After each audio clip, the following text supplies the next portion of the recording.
प्रदेश में भू कानून और मूल निवास को लागू कराने की मांग को लेकर तमाम राजनीतिक दल और स्थानीय समितियां लगातार प्रयास कर रही हैं, जिसके चलते वो प्रदेश के विभिन्न शहरों में जागरूकता रैलियां भी निकाल रही हैं। इसी के चलते आगामी 18 फरवरी को कोटद्वार में भी रैली निकाली जानी है, जिसको लेकर आज कोटद्वार के वेडिंग पॉइंट में प्रेस वार्ता रखी गई, जहां समिति के सदस्यों ने मूल निवास और भू कानून के लागू हो जाने के बाद मिलने वाली सुविधाओं के बारे में बताया।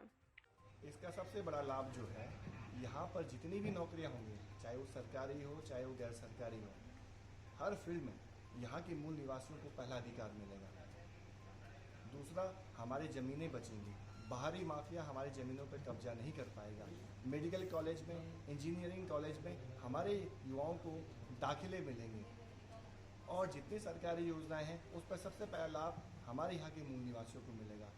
हर तरह के फ़ायदे मूल निवास 1950 के लागू होने के बाद होंगे और जितने रिसोर्सेज हैं वो हमारे अपने लोगों के अधीन होंगे, चाहे वो जल जंगल ज़मीन हो, चाहे अन्य तरह के रिसोर्सेज हों, हर किसी पर पहला अधिकार हमारे लोगों का होगा। ये बात हम सबको समझनी चाहिए। अगर ये नहीं होगा तो बाहर से आने वाले लोग जिस तरह से रिसोर्सेज हमारा उपयोग कर रहे हैं तो हमारे हाथ से आने वाले समय में बहुत कुछ जाने वाला है, ये भी हमें समझना पड़ेगा। देखिए, हम समझते हैं कि सरकार को भू माफिया की चिंता बहुत बड़ी है, नौकरी माफिया की चिंता सरकार को बहुत बड़ी है। अगर सरकार को नौकरी माफिया, भू माफिया की चिंता नहीं होती तो आज तक इन मुद्दों पर सरकार जरूर काम करती। सरकार को चिंता है कि कैसे भी करके उत्तराखंड की जो कीमती ज़मीनें हैं वो भू माफिया को दी जाए। सरकार को इस बात की चिंता है किसी भी तरह से हाकम सिंह जैसे लोग इस प्रदेश में तैयार किए जाएं और बैकडोर से नौकरियां बेची जाए। सरकार को इस बात की चिंता है। सरकार बिल्कुल नहीं चाहती कि जो यहाँ के मूल निवासी हैं उनको नौकरी पर उनका पहला अधिकार हो, उनको यहाँ रोजगार मिले, यहाँ की ज़मीनें बचे।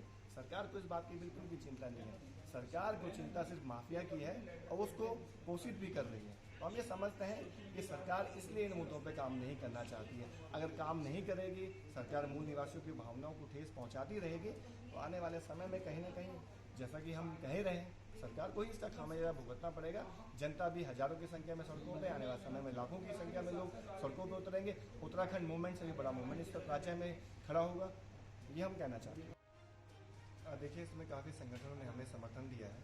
छात्र संगठन, व्यापारिक संगठन, इसके अलावा टैक्सी यूनियन है, बस यूनियन है, सभी तरह के लोग इसमें हैं। हमारी मातृशक्ति है, इसमें सभी का समर्थन हमें मिल रहा है और पूरे प्रदेश भर में करीब 250 संगठन ऐसे हैं जिन्होंने इस मूवमेंट में हमें समर्थन पत्र दिए हैं। और 18 को कोटद्वार में एक ऐतिहासिक महारैली होने जा रही है और मुझे उम्मीद है इसमें भी हजारों की संख्या में लोग आएंगे, अपने अधिकारों के लिए सड़कों पर उतरेंगे और सरकार को संदेश देंगे कि हम यहाँ के जो हमारे मूल निवास का जो एक बड़ा मुद्दा है, भू कानून का जो मुद्दा है, इसको लेकर जनता जाग गई है, अपने अधिकारों के लिए लड़ने के लिए तैयार हो गई है। अगर आप लोग नहीं जागे, अगर आप लोग इस जो मूल मुद्दे हैं, सरकार ने इस पर ध्यान नहीं दिया तो आने वाले समय में सरकार को कहीं ना कहीं इसके गंभीर परिणाम भुगतने होंगे। ये संदेश यहाँ की जनता देगी और मैं समझता हूँ कि हर एक मूल निवासी इस मुद्दे से जुड़ रहा है। वो समझ रहा है कि वास्तव में अगर हम आज नहीं लड़ें तो आने वाले समय में हमारा अस्तित्व जो है, हमारे अपनी सांस्कृतिक पहचान है, हमारा अपना स्वाभिमान है, हमारे अपने रिसोर्सेज हैं, उस पर हमारा अधिकार बिल्कुल भी नहीं रह पाएगा। तो लड़ाई हर किसी के अपने वजूद की है, इसलिए हर किसी का हमें समर्थन मिला। कोटद्वार से दैनिक भास्कर संवाददाता सुधांशु की रिपोर्ट।